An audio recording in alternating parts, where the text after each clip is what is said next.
Dear students, you are welcome to the Education Department at SHAHD Association. Our lesson today is about Algebraic Expressions Part 1. Make sure to subscribe to our channel for more lessons and don't forget to click the bell to stay notified. At the end of this lesson, you will be able to differentiate between monomial, binomial, trinomial, and polynomial terms, and you will learn how to perform simple operations on algebraic expressions by using the like and unlike terms concept. And you will learn how to apply the three well-known remarkable identities and the distribution property in order to expand and reduce algebraic expressions. And finally, you will learn how to calculate the numerical value of an expression for a given value. Let's get started. First, let's define algebraic expression. A number or a combination of numbers connected by the symbols of operation is called an algebraic expression. And we have seen one example about this combination in the Engage and Explore section when we were calculating the area or the shaded area in green color. Here we have more examples, like 2x. Here we have one operation, which is multiplication, so we don't have combination here. Minus 4x, 3y plus 2x, here we have two operations, addition and multiplication. 5x plus 3y minus 2z, we have three operations, addition, subtraction, and multiplication. And finally, we have x squared plus 4. So the numbers are in green color, like 2 minus 4, 3, and so on, are called coefficients or constants because they are fixed. They don't change. The value remains constant. It's 2. It's only 2. It can't be, or we can't write it, we can't write 2 as 1. While the letters x, y, and z are called variables because they can take variable values. X can be 2, 1, minus 1, we don't know. The several parts are called terms. So 2 is the coefficient or is the constant. X is the variable. 2x, we call it term. The exponent 2 of the variable called degree. So x squared, we call it term. 3y, we call it term. Now we will define the like and unlike terms. Like terms are the terms which they have exactly the same variable with its degree, like 2x plus 19x. Both they have exactly the same variable, which is x to the power 1. And we can add these two terms together. 2x plus 19x equal 21x. 2x plus 19a, they don't have the same variable. 2, it has x, 19, it has a. So we can't add or subtract these two terms together. For w minus 10w, we can write it directly as minus 6w. For w minus 10w squared, we can't consider them as like terms because the first coefficient or the first lateral coefficient for 4, it's w to the power 1, while the coefficient or the lateral coefficient for number 10, w to the power 2. So the exponents are different. 12r sorry, minus 12s, and of course these two terms considered as unlike terms because the variables are different. 32a squared plus 9a cubed, the exponents here are different. 8y plus 5y, 32a squared plus 9a squared, 14.r minus 12r, they are all like terms or examples of like terms. Now we will get into one application of like and unlike, or of distinguishing between like and unlike terms, which is collecting an algebraic expressions. We can only add or subtract the coefficients of the like terms. So if we have, for example, 2x plus 4y plus x plus 5 plus 2y, we can add or subtract only the coefficients. And we mean by the coefficients the constants like 2, 4, 1, and 5 of the like terms. So we can add 2x with x, 4y with 2y, and we keep 5 as it is because we don't have other constant to add to 5 or to subtract from 5. Okay, so we got 3x plus 6y plus 5. Second example, 3y minus 2x minus y minus 5x plus 4y. Again, we have here only two variables, x and y. X, with respect to x, we have two coefficients, minus 2 and minus 5. With respect to y, we have 3 minus 1 and 4. The final answer will be equal to minus 7x plus 6y. Example C, minus 8 minus 6y plus z minus 5x plus 4y plus 6x plus 3y plus 9. We have here three variables, x, y, and z. So first we start by x, we write x, and we add or we multiply the summation of the coefficients of the constants with x. So we have minus 5x, so we write minus 5, and 6x, so we write plus 6. With respect to y, we have minus 6y, so we write minus 6, plus 4y, so we write plus 4, and plus 3y, we write only plus 3. We multiply the result of these three numbers with y, and we have only one z. So we keep z as it is. We have minus 8 plus 9 minus 8 plus 9 equal 1. And we will get x plus y plus z plus 1 as a final answer.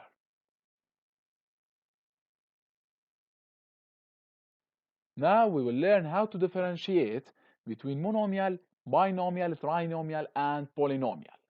So it's simply to say that monomial, which include only one term, like minus x power 5, like x squared, like minus 2, minus 1, 3, 3x squared, 6x squared. They are all examples about monomials.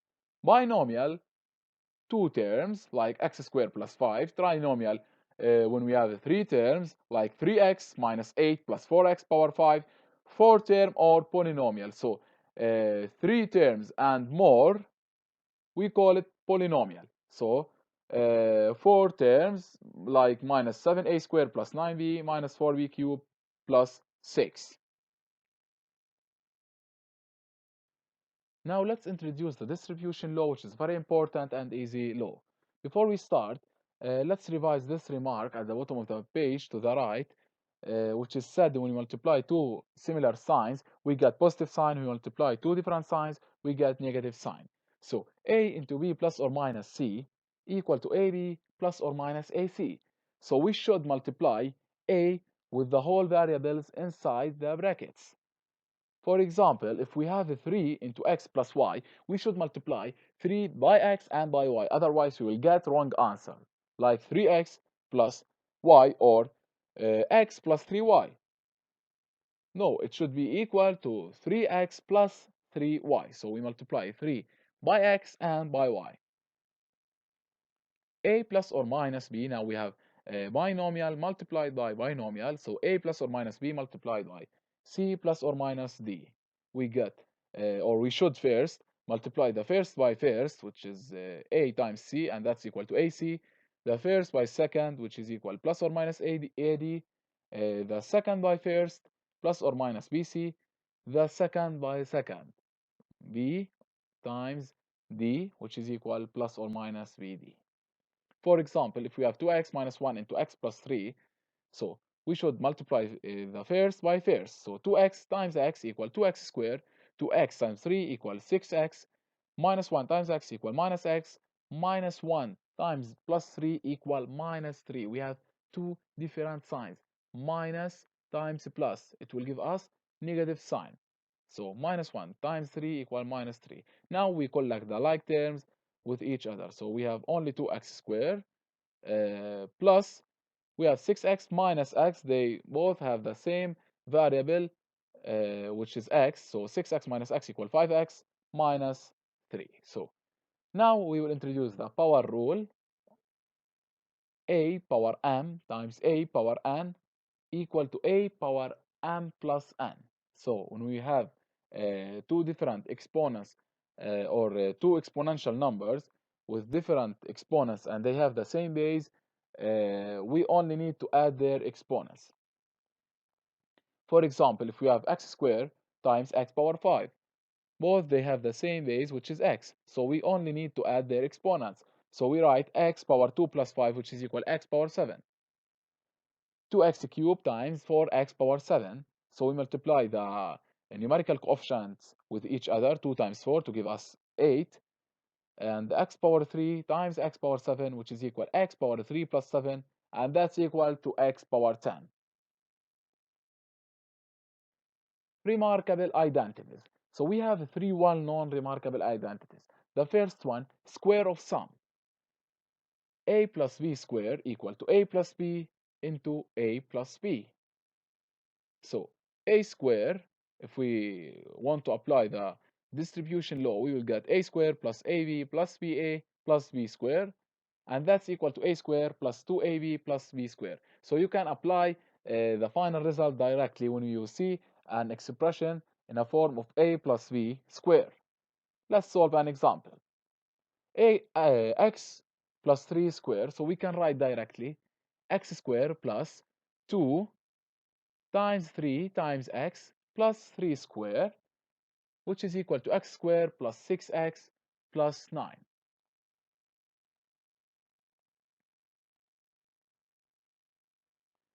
X plus 2 squared.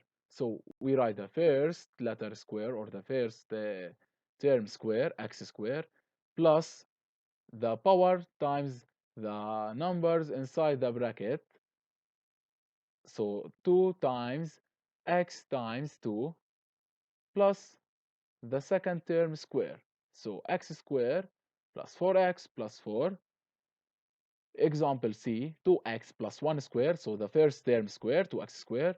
And we multiply the power 2 times the numbers inside the brackets. So 2 times 2 times 1. And the final term square, which is 1 square. So we write 4x squared, 2x squared equal 4x squared, plus 2 times 2 equal to 4, times 1 equal to 4. So it remains 4. But here we have a coefficient or a variable x. So we write 4x plus 1. Final example, 3x plus 2 squared. So 3x squared equal to 9x squared. Then we multiply the power with the numbers inside the brackets. So 2 times 3x equals 6x times 2 equal 12x. And the final term square, which is 2. So 2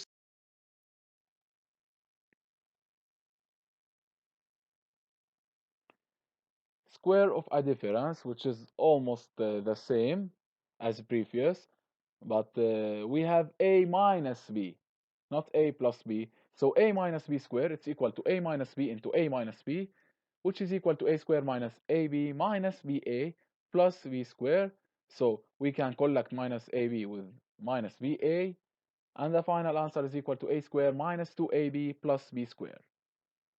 And we can write it directly or we can apply it directly if we see an expression like a minus b square. For example, if we have x minus 3 square, we can write x square, the first term square, minus, now we have minus here, so minus the power times the numbers inside the brackets, so minus 2 times 3 times x plus you should keep in your mind that this minus here, you already include it here. So minus, you don't take it into consideration once again when you write the square of the second number. So plus 3 square. That's equal to x squared minus 6x plus 9. X minus 4 square, again, x squared minus 2 times 4 times x plus 4 square, which is equal to x squared minus 8x plus 16. 1 minus x square, 1 minus x quantity square. So 1 square minus 2 times the numbers inside the brackets. So minus 2 times 1 times x, which is equal to minus 2x plus the second term square, which is x square. 3x minus 2 quantity square, it's equal to 3x squared. 3x squared equal to 9x squared minus 2 times the numbers inside the brackets. So minus 2 times 3 minus, 2 times 3, 6x. 2 times 3x equal to 6x times 2 equal 12x. And we have minus here, so we get minus 12x plus the second term. Now let's explain the third remarkable identity, which is a product of the sum of two numbers by their difference.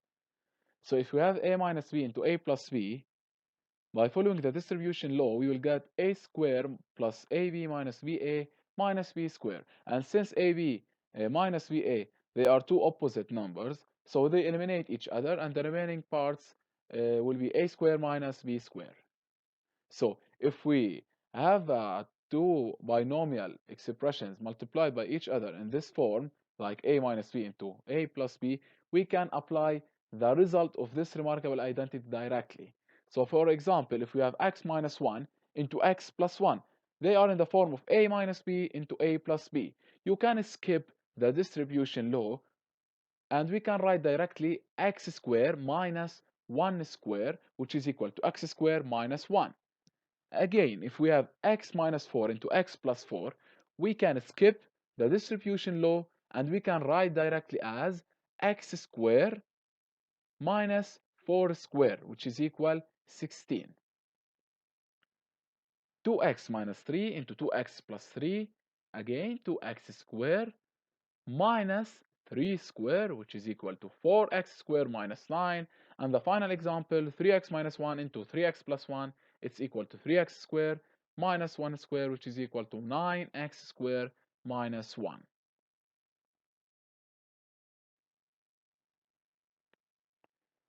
Now let's summarize the first part of this lesson by solving this application. Given p of x equal to 2x plus 1 quantity square minus 2x squared minus 9x minus 4. Let's start by part A. We want to expand and reduce p of x. So in order to expand p of x, we should first apply the first remarkable identity, which is square of a sum on 2x plus 1 quantity square. So and of course, we keep the rest terms as they are. We have nothing to do with them. So 2x plus 1 square, if we want to apply the first remarkable identity, we should square the first term, 2x square, plus 2, the power 2, times the numbers inside the brackets, which are 2x and 1, or the terms inside the brackets, 2x and 1. So 2 times 2x times 1 plus 1 square, and again we keep the rest numbers or the rest terms as they are. So 2x squared equal to 4x squared, 2 times 2x times 1 equal to 4x, 1 square still 1, so minus 2x squared minus 9x minus 4. Now we should collect the like terms with each other. So 4x squared minus 2x squared equal to 2x squared plus 4x minus 9x equal to minus 5x plus 1 minus 4 equal minus 3. So the final result after reducing p of x is equal to 2x squared minus 5x minus 3. Part B, we want to calculate p of 0. So whenever, or we should substitute x by 0. So whenever we see x, we put 0. So 2 into 0 plus 1 square minus 2 into 0 square minus 9x becomes minus 9 into 0 minus 4. So the only remaining terms are 1 and minus 4. So 1 or 1 square still 1, so plus 1 minus 4 equal minus 3. Now p of 2, let's calculate p of 2. Again, we need to substitute x by 2, so whenever we see x, we put or we write 2. So 2 into 2 plus 1 quantity square minus 2 into 2 square, because here we have minus 2x square. So we should substitute x by 2, so minus 2 into 2 square minus 9x becomes minus 9 into 2 minus 4. So 2 into 2 equal 4, 4 plus 1 equal 5, so 5 square equal 25, and here 2 square equal 4, 4 times 2 equal 8. So 25 minus 8 becomes 17. Now we have minus 9 into 2. So minus 9 into 2 equal minus 18. So 17 minus 18 equal to minus 1. Minus 4, the final answer is equal to minus 5. Thank you guys for watching. Please try to contact with me if you have any question about this lesson. Stay. If you liked this lesson, make sure to subscribe to our channel for more. And don't forget to click the bell to get all the updates.